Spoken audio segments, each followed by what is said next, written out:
میں جس نے شکار کیا دادا عمران خان ایک ابھرتی ہوئی شے تھا، امیدیں وابستہ ہو رہی تھی، پہلے ہی سے ایک ہیرو کی شکل میں تھا، وہ اسلام کی بات کرنے چلا تھا، وہ اپنے کلچر کی بات کرنے چلا تھا۔ گولڈ سمتھ 5 کروڑ پاؤنڈ کو پہلی سلامی ملنے والی ہے، یہ قیمت کس سے کی دی جا رہی ہے؟ غور کیجئے، اگر وہ سارا سازشی کردار جو یہود کا ہے وہ سامنے ہو تو ہر شے آپ کے سامنے بالکل ٹرانسپیرنٹ نظر آئے گی۔ آپ دیکھ سکتے ہیں کہ اصل میں ہو کیا رہا ہے، جس کا شکار ابھی آپ کا عمران خان بھی ہو گیا ہے۔ کل جمعے میں مجھے اس کے بارے میں گفتگو کرنی ہے۔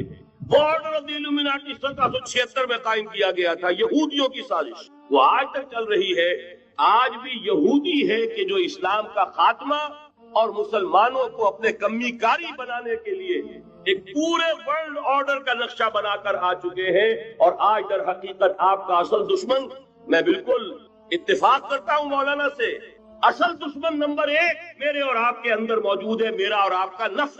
اصل دشمن یہ ہے، نفس با ہم کم طرف فرعون نیست لیکن اورا اون ایرا اون نیست۔ اور دوسرا خارجی دشمن سب سے بڑا یہودی، لیکن یہ کہ اس وقت کے اور اس وقت کے حالات میں ایک بڑا فرق واقع تھے۔ مجھے اقبال کے وہ شعر یاد آ رہے ہیں، دنیا کو ہے پھر مار کے روح و بدن پیش، تہذیب نے پھر اپنے درندوں کو ابھارا، اللہ کو پامر دیے مومن پہ بھروسہ، ابلیس کو یورپ کی مشینوں کا سہارا۔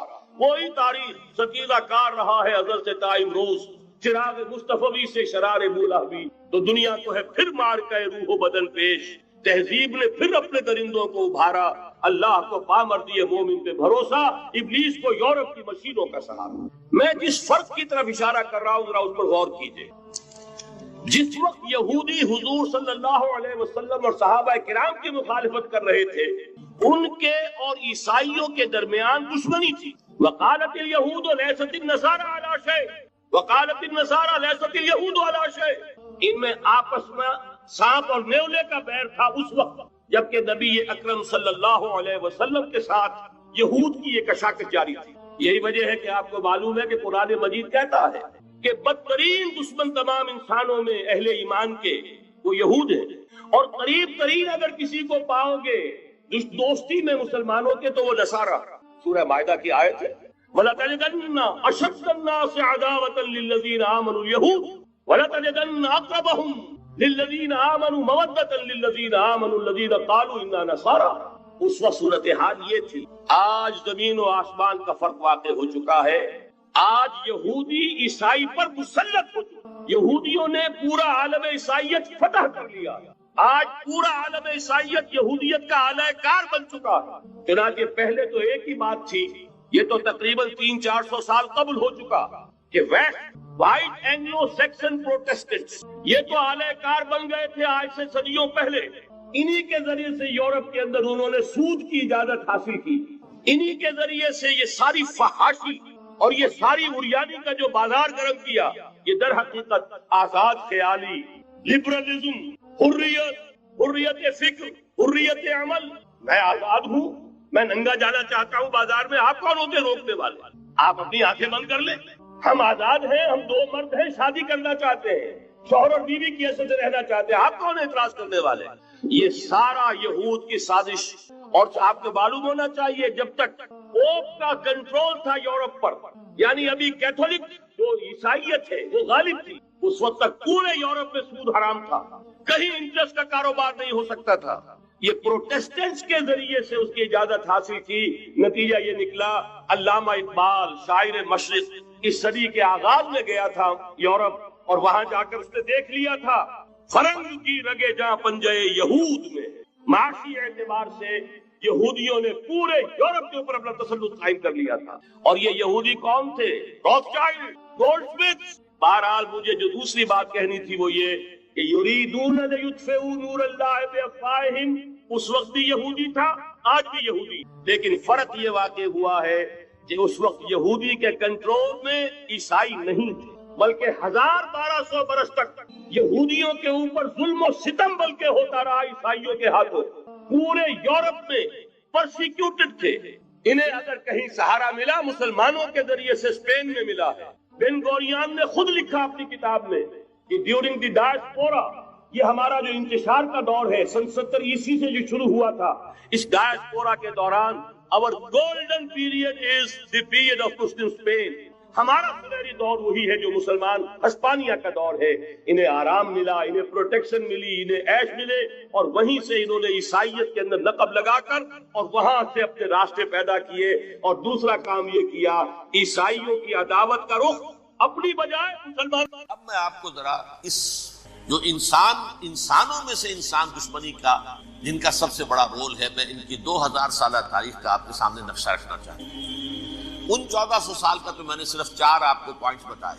موسیٰ سے عیسیٰ تک 1400 برس علیہ السلام. 2 مرتبہ عروج, 2 مرتبہ زوال.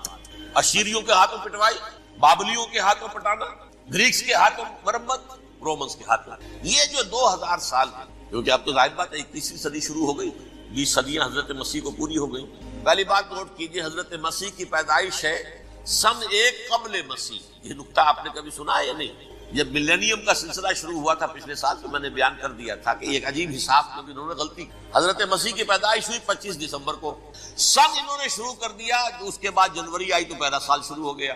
اگر جنوری سے پہلا سال شروع ہوا تو یہ 6 دن جو ہے تو اس کے پچھلے سال میں تھے. لہذا کہا جائے گا کہ Jesus Christ was born 1 year before Christ BC. تو 1 قبل مسیح میں حضرت مسیح کی پیدائش ہوئی. یہ آخری اسرائیلی نبی اور رسول. یہودی علماء کی مخالفت, دشمنی, سولی پر چڑھوا دینا میں بیان کر چکا. سن 33 عیسوی جبکہ حضرت مسیح کی عمر 33 برس تھی, اللہ تعالیٰ نے انہیں زندہ آسمان پر, لیکن یہودیوں نے اپنے خیال کے مطابق انہیں سولی پر چڑھوا دیا, ان کی موت واقع. اگرچہ اس کے بعد یہ اختلاف ہے, یہودی کہتے ہیں وہ سولی پر چڑھ گیا, ختم ہوا, مر گیا. عیسائی کہتے ہیں نہیں, انتقال ہوا ہے مسیح کا صلیب پر, لیکن پھر وہ دوبارہ زندہ ہو گئے. ان کی لاش ایک غار میں رکھ دی, وہاں ریزریکشن ہو گیا, ان کا باعث بعد الموت وہی ہو گیا, اور پھر انہیں اللہ نے زندہ آسمان پر. تو ہمارے اور عیسائیوں کے درمیان نوٹ کر لیجیے, یہ چیز مشترک ہے کہ حضرت مسیح آسمان پر زندہ اٹھائے گئے. فرق کیا ہے؟ وہ سمجھتے ہیں کہ سولی دیے گئے, سولی پر مرے, پھر زندہ ہوئے, پھر گئے. ہم سمجھتے ہیں کہ نہیں, وما صلبوہ وما قتلوہ, انہوں نے نہ صلیب دے سکے انہیں اور نہ انہیں قتل کر سکے, بل رفعہ اللہ الیہ, اللہ نے اٹھا لیا. پھر ہمارا اور یہ اس کا عیسائیوں کا ایک اور اتفاق ہے, سیکنڈ کمنگ آف جیسس, حضرت مسیح دوبارہ آئیں گے. یہ عیسائیوں کا بھی عقیدہ ہے اور ہمارا بھی. بہرحال تو جیسا کہ میں نے عرض کیا کہ اس وقت یہ عذاب استیصال, عذاب اکبر کے مستحق ہو چکے تھے, لیکن اللہ نے ان کی مدت دراز کی. لیکن ان پر دنیاوی عذاب کا ایک کوڑا جو ہے اللہ تعالیٰ کی طرف سے اسی وقت برسا. دنیاوی عذاب دنیا میں رہتے ہوئے ختم نہیں کیا گیا. 37 برس بعد حضرت مسیح کے رفع سماوی کے 37 برس بعد سن 70 میں یہودیوں نے بغاوت کی خلاف. رومی ٹائٹس جنرل تھا ایک, اس نے پھر جو حملہ کیا, 1,33,000 یہودی ایک دن میں قتل کیا یروشلم, اور ہیکل سلیمانی گرا دیا. وہ ہیکل پہلے بھی گرا تھا, پہلے 1400 سال کے دوران میں بھی نبوکدنضر نے گرایا تھا, لیکن پھر اس کے 150 سال بعد انہوں نے دوبارہ بنا لیا تھا, اس لیے وہ اسے سیکنڈ ٹیمپل کہتے ہیں. پہلا ٹیمپل جو حضرت سلیمان نے بنایا تھا, نبوکدنضر نے گرا دیا 587 قبل مسیح میں, پھر دوبارہ انہوں نے 150 سال کے بعد بنا لیا. وہ اس تاریخ کا حصہ ہے, میں نے جس کے بارے میں آپ کو تفصیل دی. اس میں یہ ہوا سن 70 میں وہ گرا دیا گیا, وہ آج تک گرا پڑا ہوا. نمبر 2, یہ کہہ دیا گیا کہ یہودیوں اس ارض فلسطین سے نکل جاؤ, تم یہاں نہیں رہ سکتے. لہذا جس کا جہاں سینگ سمایا چلا گیا, یورپ میں چلے گئے, ایشیا میں آ گئے, عرب میں آ گئے. یہ 3 قبیلے جو رات بھی میں نے عرض کیا تھا, بنو قینقاع, بنو نذیر اور بنو قریظہ, یہ وہاں سے آ کے مدینے میں آباد ہو گئے. جس کا جہاں سینگ سمایا, افریقہ میں, ہندوستان میں, جہاں ڈایاسپورا اسے کہتے ہیں, وہ آپ نوٹ کر دیجیے, ڈایاسپورا ہمارا دور انتشار. جبکہ ہمیں ہماری اصل سرزمین تو فلسطین ہے, حضرت ابراہیم کا مسکن, حضرت اسحاق, حضرت یعقوب کا مسکن فلسطین, یہ ہے ہماری اصل جاگیر, یہ تو ہماری جدی پشتی جاگیر ہے. لیکن یہاں سے نکال دیے گئے سن 70 عیسوی میں, اور وہاں سے لے کے 1917 تک ان کا ڈایاسپورا جاری رہا. یہ دور انتشار. اس دور انتشار کے اب چند حصے ہیں جس کو میں چاہتا ہوں کہ آپ علیحدہ علیحدہ سمجھیں. دور انتشار کا جو پہلا جو ہے تقریباً 300 برس رومی حکمران تھے, وہ یہودیوں کے بھی دشمن تھے اور عیسائیوں کے بھی. عیسائی اور یہودی ایک دوسرے کے بھی, لیکن رومی سمجھتے تھے کہ یہ ایک ہی تھیلی کے چٹے بٹے ہیں. رومیوں کے نزدیک عیسائی بھی یہودیوں ہی کا ایک فرقہ تھے, کوئی علیحدہ مذہب تو تھا ہی نہیں. لہذا رومی جو ہیں رومنز, وہ ان دونوں کو ستاتے تھے, مارتے تھے, اور یہ آپس میں لڑتے تھے. یہودی عیسائیوں کو مارتے تھے, عیسائی یہودیوں کو مارتے تھے. یہ ہے 300 برس. سن 300 عیسوی میں کیا ہوا, ایک معجزہ ہو گیا. بہت عظیم ایمپرر کانسٹینٹائن قسطنطین اعظم، رومن ایمپررز میں سے بہت بڑا ایمپرر، وہ عیسائی ہو گئے۔ اب تو معاملہ بالکل تلپٹ ہو گیا، پوری سلطنت عیسائی ہو گئی۔ اب عیسائیوں کے عیش ہو گئے اور یہودیوں پہ مار پڑ گئی۔ اب عیسائیوں کا آپ خود سوچئے کہ جنہیں وہ خدا بنا بیٹھے ہیں، خدا کا بیٹا قرار دے رہے ہیں، ان کے قاتل کون؟ یہودی بدماش۔ لہذا ان کی وہ پٹائی شروع ہوئی یورپ میں، پوری رومن امپائر میں انہیں ذلیل کیا گیا۔ شہروں میں آمد بند، علیحدہ رہو، گھیٹوز کے اندر رہو۔ یہودی کا نام جو ہے وہ گالی بن گیا، جیسے آج بھی یہودی گالی کہتے ہیں، جیسے خنزیر کا لفظ۔ آخر وہ بھی اللہ کی مخلوق ہے، لیکن آپ کو معلوم ہے کوئی شخص زبان پر نام نہیں لانا چاہتا خنزیر کا، سور کا، ہے تو مخلوق وہ بھی ایک حیوان ہے۔ ایسے ہی یہ یہودی گالی، جیو گالی۔ لہذا ایک طرف تو ان دونوں کے درمیان دشمنی، جس کو قرآن کہتا ہے وَأَغْرَيْنَا بَيْنَهُمُ الْعَدَاوَةَ وَالْبَغْضَاءَ، ہم نے ان کے مابین دشمنی جو ہے پیدا کر دی۔ اور جب یہ پوری سلطنت عیسائی ہو گئی تو قافیہ تنگ ہو گیا یہودیوں کا۔ اب آئیے 571 عیسوی، یعنی جبکہ ڈائسپورا کو کتنا عرصہ ہو چکا تھا؟ 500 برس۔ سن 70 سے شروع ہوا ڈائسپورا، جب ٹائٹس نے گرایا ہے ہیکل کو اور نکال باہر کیا انہیں فلسطین سے، بھاگ جاؤ یہاں ایک یہودی بھی نہیں رہے گا، فلسطین سے نکال دیا۔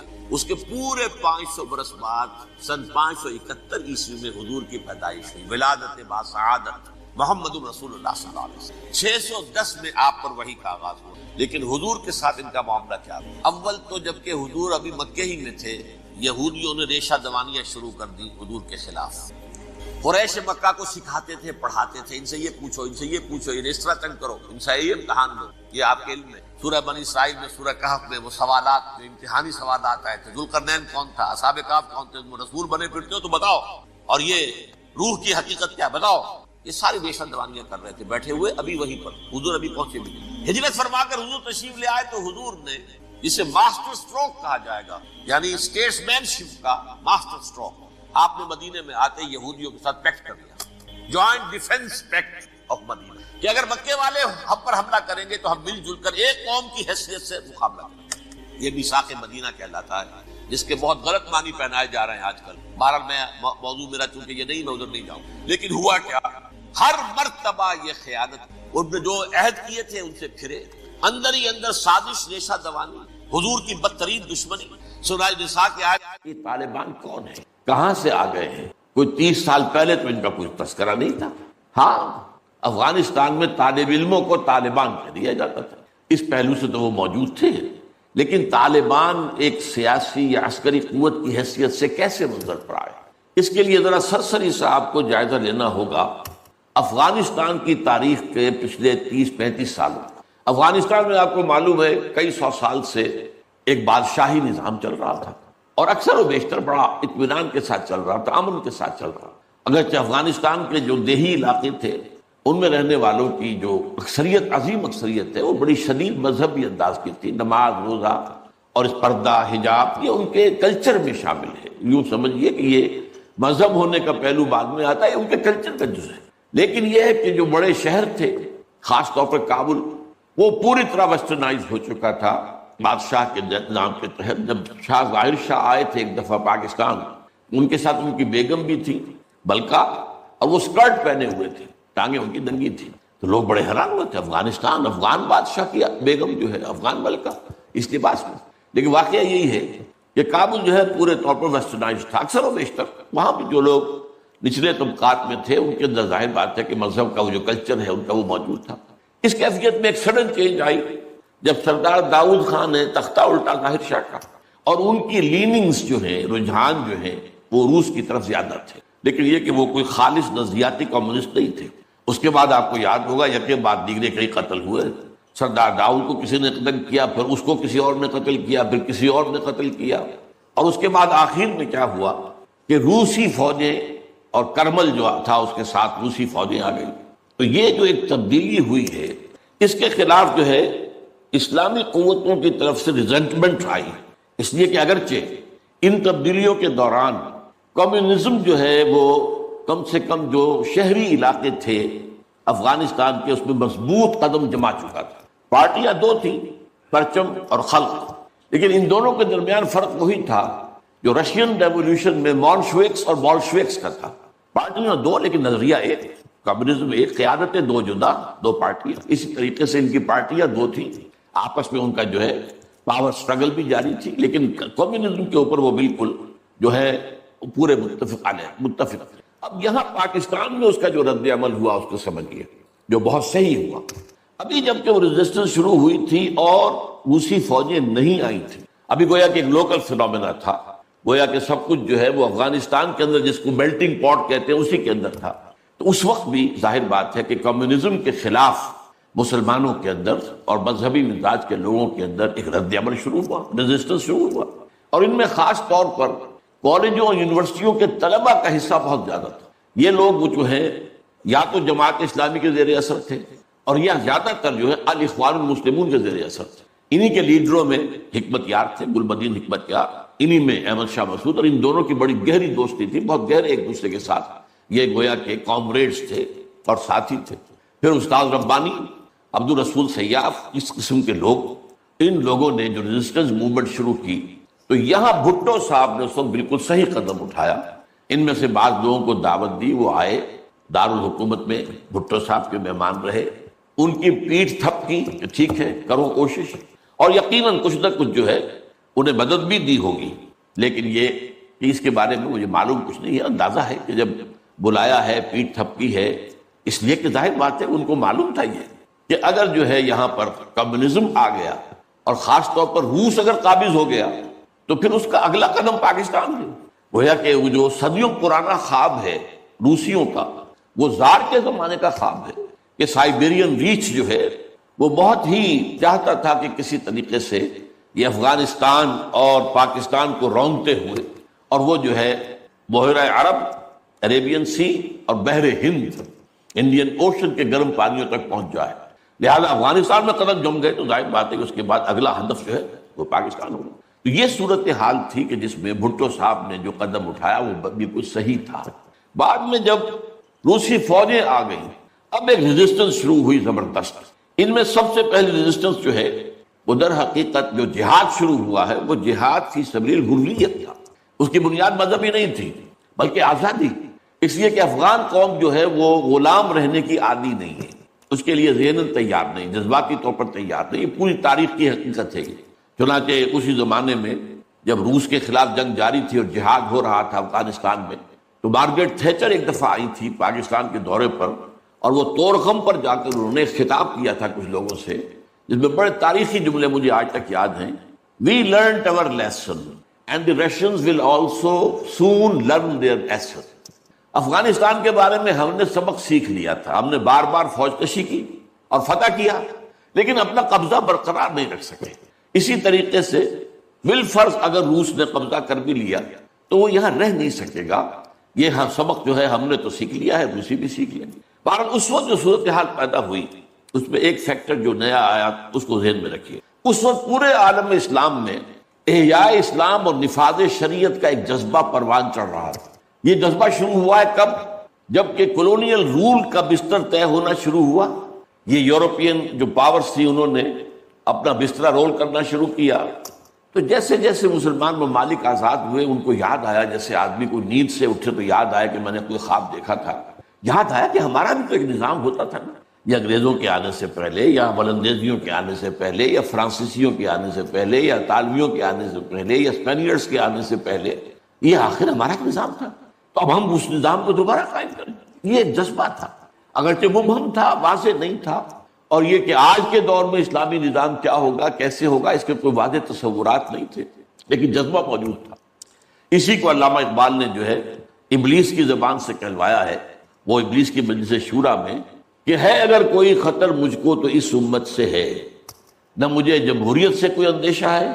ہم نے خود شاہی کو پہنایا جمہوری لباس، یہ تو ہم نے خود ہی اس کو ایک لباس اڑا دیا ہے شاہی کو، اور اسے جمہوریت کا رنگ دے دیا ہے. وہ انڈیویجول ساورنٹی کی بجائے پاپولر ساورنٹی، کلیکٹیو ساورنٹی، وہ شرک جو کا تو ہے، کفر جو کا تو ہے. اور نہ مجھے اشتراکیت سے کوئی اندیشہ ہے. کب ڈرا سکتے ہیں مجھ کو اشتراکی کوچہ گرد؟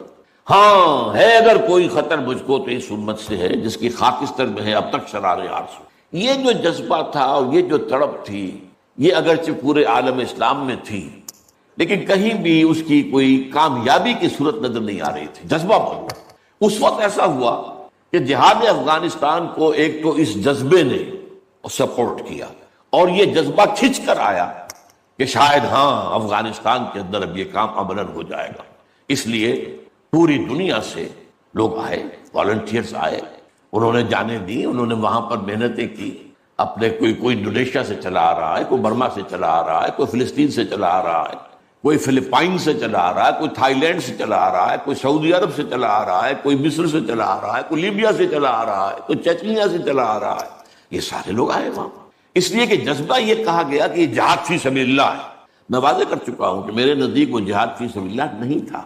جہاد فی سبیل اللہ کی جو شرائط ہیں وہ یہ ہے کہ پہلے دعوت اور اس میں اتمام حجت، پھر جو دعوت کو قبول کرے انہیں منظم کرنا، ڈسپلن آرگنائزیشن میں لانا، ایک امیر کے تابع ہونا، اس سے بیعت کرنا، اور پھر یہ کہ ان کی تربیت، ان کا تزکیہ یہ ہو کہ دل میں سوائے اللہ کی رضا کے کوئی اور جذبہ باقی نہ رہ جائے۔ یہ مال و دولت دنیا یہ نہیں، کچھ نہیں، نہ حکومت نہ سیادت، صرف اللہ کا، اللہ کی رضا، اور یہ کہ جذبہ اتنا ابھر آئے کہ تن من دھن حتیٰ کہ جان دینے کے لیے تیار ہوتے۔ یہ ساری شرائط ہیں جہاد فی سبیل اللہ کی۔ ظاہر بات ہے کہ وہاں پر تو جو ایک دم حملہ ہو گیا اور روسی فوجی آ گئے تو نہ ان کاموں کا موقع تھا نہ اس کے لیے وقت تھا، وہ لوگ کھڑے ہو گئے۔ یہ جہاد فی سبیل الحریت تھا، آزادی کا جہاد، اور مسلمان جب آزادی کا جہاد کرتا ہے تو وہ بھی جہاد فی سبیل اللہ ہی کی ایک قسم جائز جہاد ہے، اس میں جان دینا بھی شہادت ہے۔ اگرچہ وہ جو ایک مثبت جہاد فی سبیل اللہ وہ تو ہمیں سیرت صحابہ اور سیرت النبی صلی اللہ علیہ وسلم میں اس کا پورا نقشہ ملتا ہے۔ بہرحال ایک تو یہ کہ وہ کشش ان کو کھینچ کر لائی، دوسری طرف امریکہ نے وہ یہ چاہتا تھا کہ اسے نظر آ گیا کہ روس سے ایک تو جو بڑا پرانا اکاؤنٹ ہے، یعنی یہ کہ جو ویتنام میں روسیوں کے ہاتھوں شکست کھائی تھی امریکہ نے اور بھاگا تھا وہاں سے، تو گویا کہ اس کا بدلہ لینے کا یہ سنہرا وقت آ گیا ہے، اس سے بھرپور فائدہ اٹھایا جائے، اور یہ کہ اگر ہو سکے تو شاید اس حد تک بھی ان کے خیال میں ہو کہ یو ایس ایس آر کو ختم کر دیا جائے۔ میرے خیال میں ایسا نہیں تھا، وہ یہ نہیں سمجھتے تھے کہ یو ایس ایس آر ختم ہو جائے گا، لیکن یہ کہ بہت کمزور ہو جائے گا اور یہ کہ اس کی بلیڈنگ ہو جائے گی۔ اس کے لیے اس نے اس جہاد کا غلغلہ دوسروں سے بڑھ کر، مسلمانوں سے بڑھ کر جو ہے دنیا میں بلند کیا، اور ان جہادی لیڈروں کا کردار بنایا پوری دنیا میں، ان کی شخصیت کی امیجز بنائی ہیں۔ احمد شاہ مسعود کو دی لائن آف پنشیر، پوری دنیا کے اندر اس کے بارے میں جو ہے وہ دھاک بٹھائی گئی، تاکہ یہ لوگ زیادہ سے زیادہ لوگ آ جائیں، والنٹیئر مل جائیں۔ ہمارا آدمی تو کوئی نہیں مرے گا، ہم تو پیسے دیں گے اور ہتھیار دیں گے، مریں گے یہ مسلمان مریں گے، چاہے وہ افغان ہیں چاہے باہر سے آنے والے ہیں۔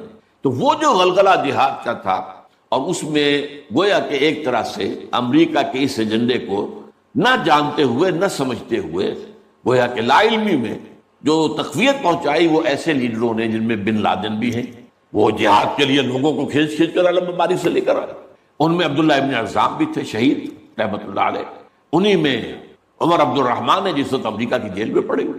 یہ سب لوگ کیا تھے؟ جہاد کے نام پر دنیا سے لوگوں کو لے کر آ رہے ہیں، اور اس میں گویا کہ نہ جانتے ہوئے ان نوئنگلی وہ امریکہ کے اعلی کار بن گئے۔ بہرحال اس میں نتیجہ جو نکلا، مجاہدین جب مجاہدین کو فتح ہو گئی، ظاہر بات ہے اس میں دونوں فیکٹرز ان میں رکھیے، صرف مجاہدین کی سرفروشی اور جاں فشانی نہیں، امریکہ کے ہتھیار نے یقیناً اس میں ایک بڑا ڈیسائسو رول پلے کیا، خصوصاً تازہ ترین ہتھیار اسٹنگر میزائل جسے دنیا جانتی نہیں تھی وہ دے دیا، اور اصل میں جو روسی فوج جو ہے دل برداشتہ ہو کر بھاگی ہے، اس میں اسٹنگر میزائل کا بہت بڑا دخل تھا، کیونکہ ان کا سب سے بڑا ہتھیار تھا جو وہ گن شپ ہیلی کاپٹرز لے کر آتے تھے، اور وہ ظاہر بات ہے جہاں پہاڑوں کے اوپر بھی مورچے لگائے ہوئے تھے وہاں ظاہر بات ہے ٹینک تو نہیں پہنچ سکتے تھے، کوئی اور بمباری وہاں کرنا مشکل تھی، تو یہ گن سے بڑے جہازوں سے بہت نیچے آ کر بمباری بھی ممکن نہیں تھی، تو گن شپ ہیلی کاپٹر سے جو بمباری وہ کرتے تھے، فائرنگ کرتے تھے، وہ ان کا سب سے بڑا ہتھیار تھا، اور اس کو بالکل ختم کر کے رکھ دیا اسٹنگر میزائل۔ کہ میزائل آپ نے داغا ہے تو وہ یہ نہیں ہے کہ ہدف سے اگر نہ لگے ہدف پر تو ادھر ادھر ہو جائے گا، نہیں، جدھر وہ ہدف جائے گا اس کا پیچھا کرے گا، اس کے پیچھے پیچھے جائے گا، جدھر وہ مڑے گا ادھر وہ مڑ جائے گا۔ دور مال کفر ہے سو دار، جیسے وہ کفر جو ہے جو رخ موڑ لے تم بھی رخ موڑ لو، اور وہ تباہ کر دیتا تھا گن شپ۔ تو یہ بہرحال جو بھی شکست ہوئی روس کو اور وہاں سے وہ چلا گیا، تو اس کے بعد امریکہ بھی فوری طور پر وہاں سے غائب ہو گیا۔ اس نے مجاہدین کے اندر گروپ بندی، باہمی کشاکش، یہاں تک کہ باہمی دشمنی کے بھی بیج بو دیے تھے، اور اس میں آئی ایس آئی بھی رول اس نے پلے کیا ہے۔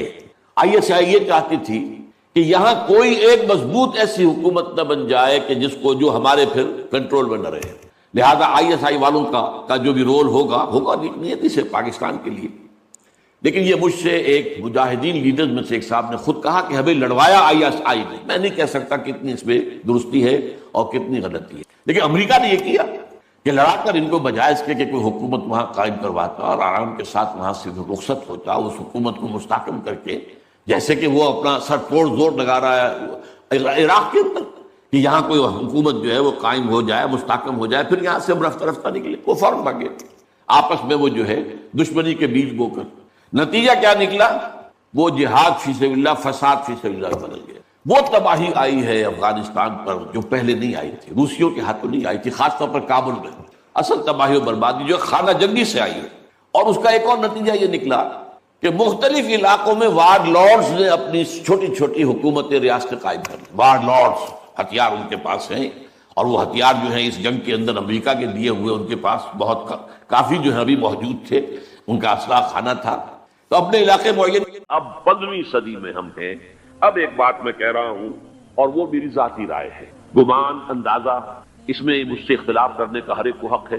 میرے نزدیک 15ویں صدی ہجری اب مجدد کامل الامام المہدی سلسلہ تجدید خلافت کی آخری کڑی کے ظہور کا وقت ہے. اس میں مجھے ایک تو قرآن مجید سے اشارہ ملا ہے، اشارہ ہے، میں اسے تفسیر نہیں کہتا. میرے نزدیک قرآن مجید میں چند آیتیں سورہ مدثر کی اور چند آیتیں سورہ انشقاق کی بڑی عجیب ہے. سورہ مدثر کی آیات میں حضور کی آمد کا نقشہ کھینچا گیا ہے. کلا والقمر واللیل اذ ادبر والصبح اذا اسفر انہا لإحدى الکبر نذیرا للبشر لمن شاء منکم ان یتقدم او یتأخر. نہیں، قسم ہے چاند کی. کلا والقمر واللیل اذ ادبر، اور رات کی جب کہ وہ پیٹ موڑ لے جانے لگے، اور صبح کی جب کہ وہ روشن ہو جائے. حضور سے پہلے 600 برس ایسے گزرے ہیں دنیا میں کہ نبوت کا سورج نہیں تھا، بس چاند جیسے مستعار روشنی چاند کی ہوتی ہے، تو سابقہ انبیاء کی مستعار روشنی تو کوئی دنیا میں تھی، دھندلی دھندلی جیسی چاند کی ہوتی ہے، لیکن وہ سورج نہیں تھا. لیکن اب وہ رات ختم ہو رہی ہے، وہ لیل اذ ادبر جا رہی ہے. محمد صلی اللہ علیہ وسلم کا سورج، یہ شمس نبوت و رسالت طلوع ہو گیا. والصبح اذا اسفر انہا لإحدى الکبر. بہت بڑی باتوں میں سے ایک بات ہے جو ہوئی ہے، وہ معمولی واقعہ نہیں، احدى الکبر. یہ تاریخ انسانی کے عظیم ترین واقعات میں سے ہے بعثت محمدی. نذیرا للبشر، پوری نوع انسانی کے لیے نذیر بن کر آئے. یہ تو ہے حضور کا معاملہ. لیکن اب جو معاملہ ہونا ہے دوبارہ، اس لیے کہ خلافت علی منہاج النبوت دوبارہ اب قائم ہوگی انشاءاللہ. حضور کے بعد میں آپ کو بتا چکا ہوں، خلافت راشدہ ختم ہونے کے بعد سے زوال زوال زوال زوال زوال زوال زوال زوال زوال، تھوڑا سا 2.5 سال کا 2 سال کا وقفہ آیا ہے حضرت عمر بن عبدالعزیز، ورنہ زوال زوال زوال زوال زوال. اگرچہ اس زوال کو 1000 سال لگے ہیں. یہ عمارت جو محمد نے بنائی تھی ایک دن میں نہیں گر گئی صلی اللہ علیہ وسلم. کھنڈر بتا رہے ہیں عمارت عظیم تھی. 1000 سال کے بعد پھر یورپ کے سیلاب نے آ کر اس کو گرایا ہے اور ختم کیا ہے. ورنہ 1000 سال تک سطوت و شوکت کے ساتھ امت مسلمہ تو موجود رہی ہے، چاہے اسلام جو ہے وہ حکومت کی سطح پر موجود نہیں تھا. بہرحال اب جو اس کا دور آیا ہے دوبارہ خلافت علی منہاج النبوہ کا دور، اس کا نقشہ سورہ انشقاق میں کھینچا گیا ہے. فلا اقسم بالشفق. اب دیکھیے سورج غروب ہو گیا. حضور کی بعثت کے وقت تو سورج رسالت طلوع ہوا تھا، اب وہ سورج غروب ہو چکا ہے. سورج کے غروب ہونے کے بعد صرف روشنی رہ جاتی ہے شفق کی، سرخ سی، بس وہی باقی رہ گئی. اور باقی کیا رہ گیا؟ بدا الاسلام غریبا ویسعود کما بدا فطوبی للغرباء. فلا اقسم بالشفق واللیل وما وسق. رات کی سی تاریکی ہے اور جو کچھ اس نے اپنے اندر جمع کر لیا ہے. والقمر اذا اتسق. اور قسم ہے چاند کی جب کہ وہ بھر جائے. پورا بھرتا ہے کتنے دنوں میں؟ 14 دن. اور 14 صدیوں کے بعد اب پہلی صدی کا جس نے کہ تجدید کامل کی عمر بن عبدالعزیز، 14 صدیوں کے بعد اب 15ویں صدی میں الامام المہدی کے ظہور کا وقت قریب. اب جو کچھ مجھے حضرت امام المہدی کے بارے میں کہنا ہے، دوبارہ اپنی بات کہہ رہا ہوں، یہ میرا ذاتی گمان ہے، اختلاف کیا جا سکتا ہے. میرا گمان یہ ہے کہ یہ اب جو مجدد آئیں گے وہ حضرت مہدی ہوں گے.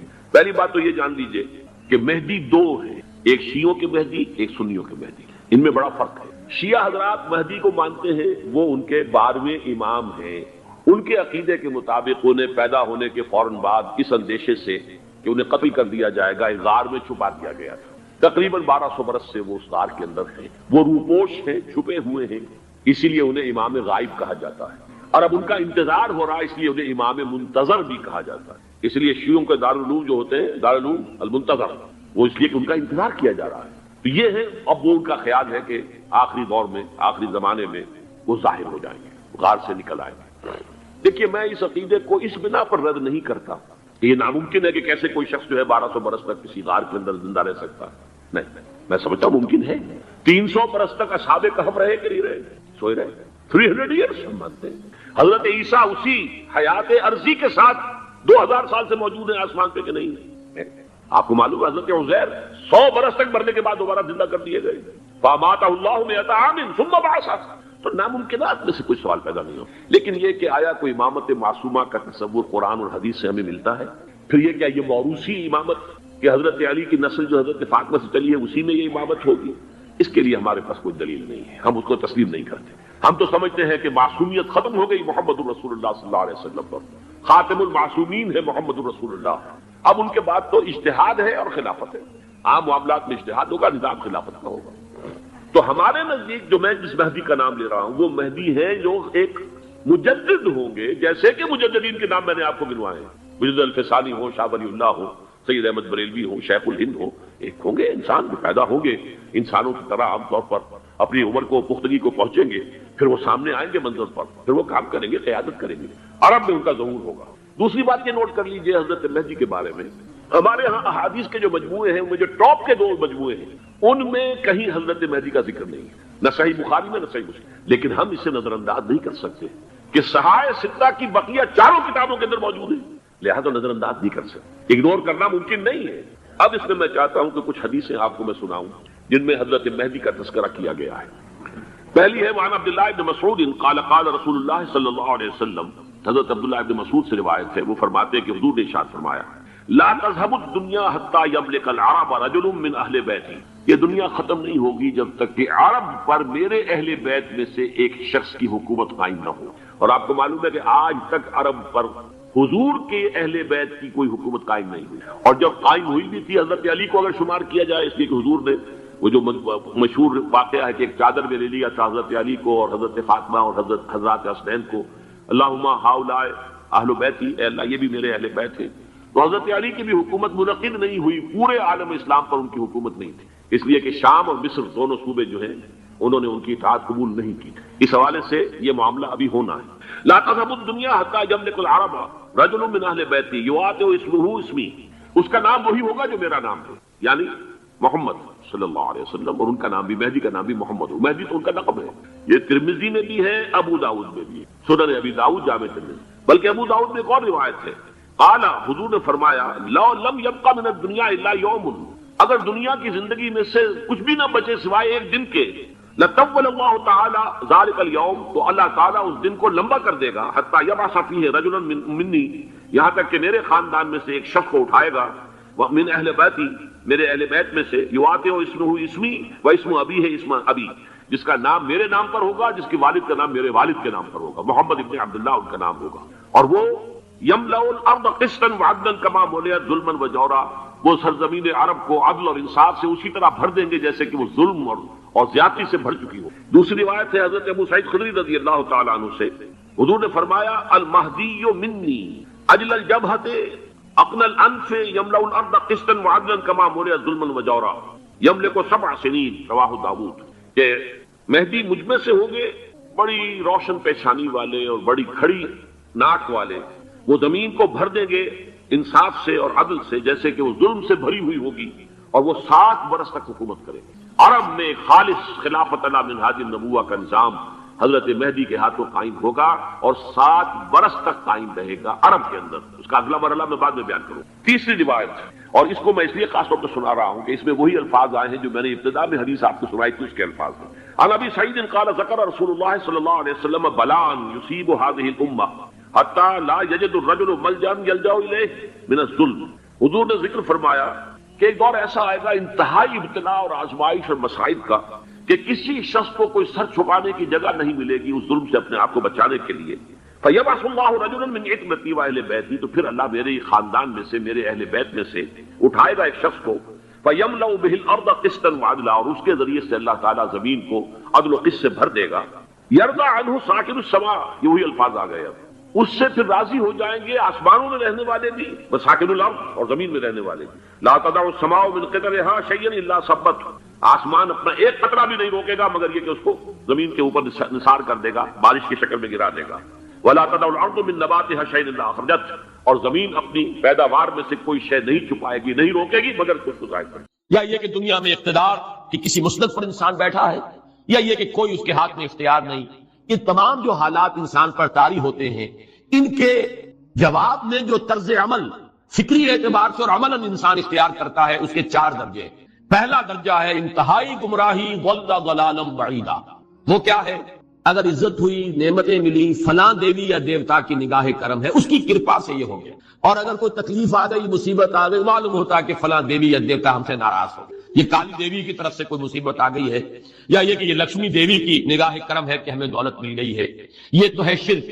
شرک ہونے کے اعتبار سے یہ ہے ضل ضلالا بعیدا، انتہائی پستی۔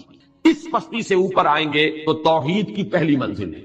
عزت دی اللہ نے دی، اگر کوئی تنگی آ گئی، فقر، تکلیف، کوئی ذلت، رسوائی، یہ بھی اللہ کی طرف سے۔ ایک اعتبار سے تو انسان ہدایت پر آ گیا، بڑی گہرائی تھی اس گندگی کی اور اس خباثت کی جو شرک جس کا نام ہے، اس سے انسان نکل آیا نجاست سے۔ توحید تو ہے لیکن ابھی اس میں اس کی گمراہی کا ایک ایلیمنٹ شامل ہے، اور یہ گمراہی سے جب تک آگے نہیں آئے گا، اوپر نہیں ابھرے گا، اس کا طرز عمل کیا ہوگا کہ ذرا کچھ مل گیا، عزت مل گئی، پھولے نہیں سما رہے، اب زمین پر قدم نہیں ٹک رہے، گردن اکڑ رہی، کہیں محرومی ہو گئی، کوئی تکلیف آ گئی، کوئی مشقت، فقر آ گیا، اب بجھ کر رہ گئے۔ ان دونوں کیفیات میں انسان کا پینڈولم جو ہے وہ ایکسٹریم کو جائے گا۔ یہ کب ہوگا؟ جبکہ انسان یہ سمجھتا ہے کہ اس دنیا میں جو دولت مل گئی یا عزت مل گئی تو یہ گویا کہ بڑی کوئی قابل فخر شے ہے، اور اگر یہاں پر کوئی تکلیف آ گئی، کوئی مصیبت آ گئی، فقر و فاقہ آ گیا تو یہ گویا کہ بہت ہی اہانت آمیز شے ہے۔ اگر یہ انسان سمجھے گا تو طرز عمل وہ نکلے گا، نتیجے کے طور پر جو میں بیان کر چکا ہوں، یہ گمراہی ہے۔ اس گمراہی سے نکلیں گے تو آپ کس مقام پر آئے؟ دوسری منزل ہدایت کی کیا ہے؟ نہ یہ عزت ہے نہ یہ ذلت ہے، دونوں حیثیتیں برابر ہیں، کہ یہ امتحان ہے۔ اسی لیے ان دونوں آیتوں میں ایک لفظ قدر مشترک ہے، اذا مبتلاہ فاما الانسان اذا مبتلاہ ربہ فاکرمہ ونعمہ۔ یہ بھی ایک ابتلا ہے، آزما رہا ہے اللہ، کبھی وہ دے کر آزماتا ہے، کبھی چھین کر آزماتا ہے، کبھی فقر و فاقہ سے آزماتا ہے، کبھی وہ کثرت دولت اور کثرت مال سے آزماتا ہے، کبھی وہ صحت دے کر آزماتا ہے کہ یہ قوت اور توانائی اور صحت جو میں نے دی ہے یہ اس میں کیا کرتا ہے، کبھی وہ مرض کے ذریعے سے آزماتا ہے کہ صبر کرتا ہے کہ نہیں کرتا۔ ہمارے لیے شکوہ اور شکایت تو اس کی زبان پر نہیں آ جاتی، نالا اور سیون تو نہیں آ جاتا، تکلیف جھیلتا ہے کہ نہیں جھیلتا، اس میں تحمل ہے کہ نہیں ہے، تو صبر کرتا ہے یا شکر کرتا ہے۔ یہ دونوں کیفیات در حقیقت اس اعتبار سے مساوی ہے، یہ بھی امتحان، یہ بھی امتحان۔ یہ حقیقت جب سامنے ہوگی اب وہ پینڈولم جو ہے وہ بہت کم ہو جائے، یعنی انسان میں طبعی طور پر تو ایک اثر ہوتا ہے غیر اختیاری، کسی چیونٹی نے کاٹا آپ کے پاؤں پر، آپ اپنا پاؤں ہٹا لیں گے، اس میں کوئی ارادہ نہیں، یہ ریفلیکس ایکشن ہے، غیر اختیاری فیل۔ اس حد تک تو انسان ضرور متاثر ہوتا ہے، اس سے تو کوئی انسان جو ہے وہ بلندتر نہیں ہو سکا۔ حضرت ابراہیم رضی اللہ تعالیٰ عنہ حضور کے وہ نومولود فرزند انتقال جب ہو رہا تھا، آپ کی آنکھوں میں آنسو آ گئے۔ اب یہ طبعی اثر ہے، ایک فیل ہے، انفعالی کیفیت ہے جو بالکل